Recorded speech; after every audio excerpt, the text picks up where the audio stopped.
Hi guys, how are you? Latasha with Palm Beach Tenants Union. I just wanted to jump on real quick and give you a quick little update. I know a lot of people were kind of being flooded with questions and you're kind of hearing the full-on national panic of, I don't have rent, what am I gonna do? How do I manage this? A lot of people here in Florida aren't even getting their unemployment properly. I haven't, so I don't even know what I'm going to do. So, we as a union wanted to just say pretty much our only advice is to not pay rent. And actually, we want everyone to not pay rent, even people that have it. And I want to explain why. Solidarity. And that's kind of what we've all been about. We want you to kind of help those around you by getting a message across that during this whole time there should have been a rent, mortgage, and property tax freeze to help people in this situation. The stimulus, for those that get it, some of us, it really did nothing. I mean, it was just kind of like a poof, it really didn't help my situation. So here we are, going to be opening the state, and we're going to see a lot of things happen during this time that are going to be very scary. So right now there is a freeze on evictions. Soon as DeSantis says, whoop, we're good, no more, we're going to see probably in the hundreds of thousands, I would assume, evictions going on across the state, across the nation, probably in the millions. And it's going to be a scary, scary thing to see. And I don't think a lot of people really understand what happens when one has an eviction because, it's been a shameful thing. It's been well, you're a bad person. Obviously, you're no good. If you're being evicted, you have to be forcibly removed from your home in a sense, da da da. Here's the thing, stuff happens. When you have a sick family member and you can't be at work for 2 weeks and, missing 2 days is a huge impact on your income. Imagine what 2 weeks does. And when you don't have any savings, it's kind of a trickle effect. So, to tell a mother that has a chronically ill child that, she can't seem to get help, well, you should have saved money. It's your fault you got evicted. You should have went to a different career. You should have done this. You should have done that. A lot of should haves doesn't negate the fact that she has children and she's out on the streets. And that no matter what she did, she couldn't get there. She couldn't bridge that gap. So you're going to see a lot of evictions going on. And the thing is, when an eviction happens and the judge decides in the favor of a landlord, what happens is the tenant has to pay the landlord the behind rent, whatever late fees they have acquired. And of course, generally there is lockout fees that are included, cleanup fees. They lose their deposit that they had put on, and they also are now permanently recorded as an eviction, and then they can't find a home afterwards because no one wants to rent to you because they don't want to know the details of the situation. They just know that you were evicted for not paying rent. So that follows that person around. Now, a lot of people, and I see this a lot on social media, and it just kind of boggles my mind. There's a lot of comments about freeloaders and people signing up for unemployment that just didn't need it. That's why it's taking so long. And you got people that just don't want to pay their rent and they're lazy. They're this, they're that, they're that. I can guarantee you a lot of lower class people and middle class people financially work their asses off. I've worked my ass off a lot and I'm still poor. I don't know what to say. And I think that's a really ignorant and ugly thing to think.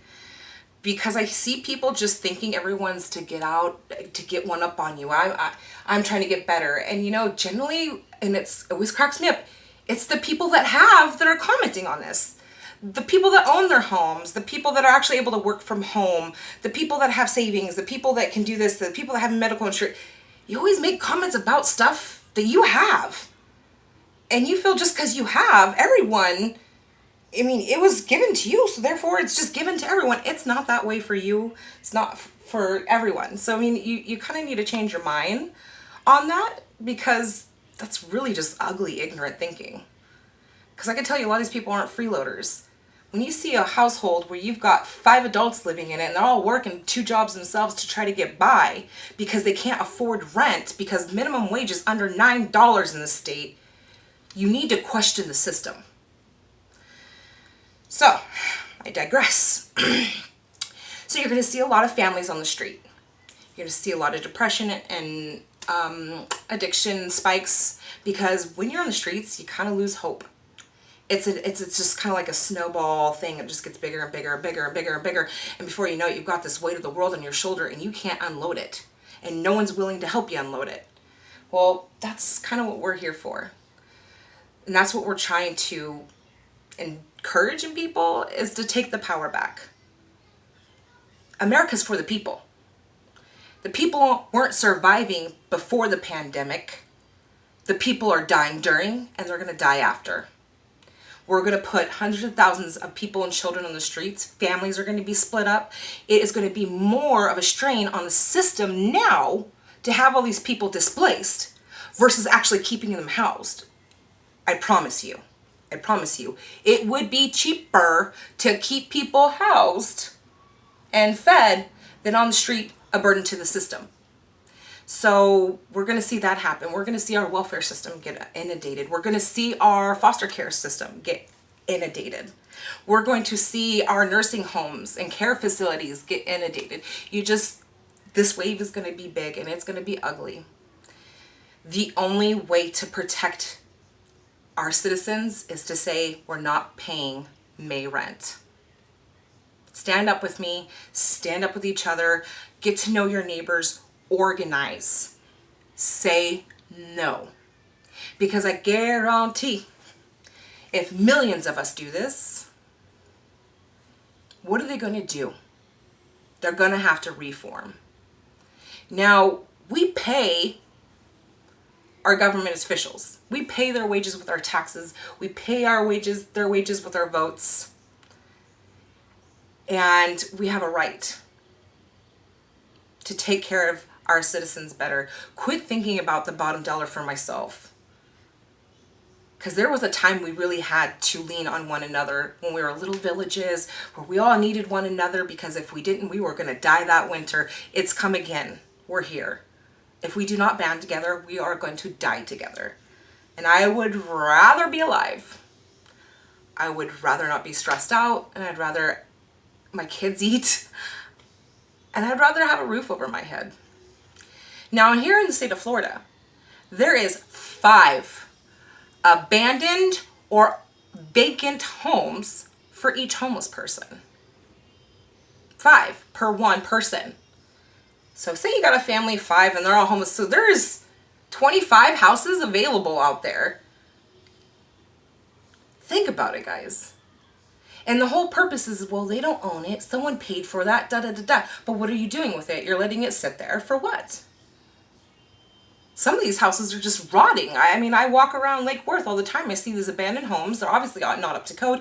No one's going to do anything about it until someone who has a lot of money wants to buy it, and then they're going to rent it for $1,800 a month, and it's a 1-bedroom, 1-bath. I'm just telling you guys, we need to push. We need to band together, and we need to say no more. So I'm calling on all of you. I'm calling you as a nation, as a whole nation. Do not pay your rent for May. This is a rent strike. This is nationwide. Do not pay your rent. But don't go partying. Be safe. Isolate. Let's kill this COVID-19.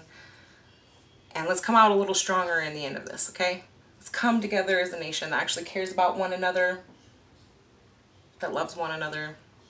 Because again, it really doesn't matter anything really to me. As long as you are a good person, I really don't care your background. Just treat everyone good. I don't know. It just baffles me.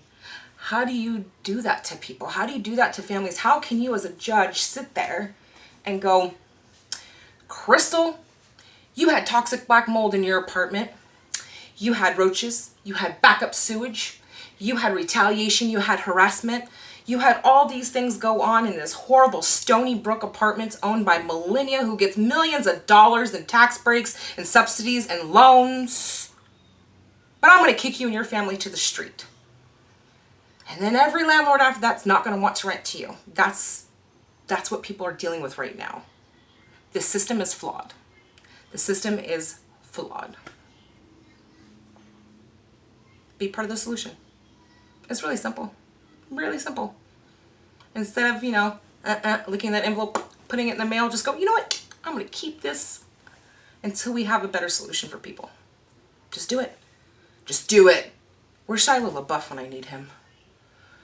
Well, peace out, guys. I love you. Check out Channel 5. Hopefully they did not take out the good parts. They always do. But the message is clear. Do not pay your rent. Do not pay your rent. Do not pay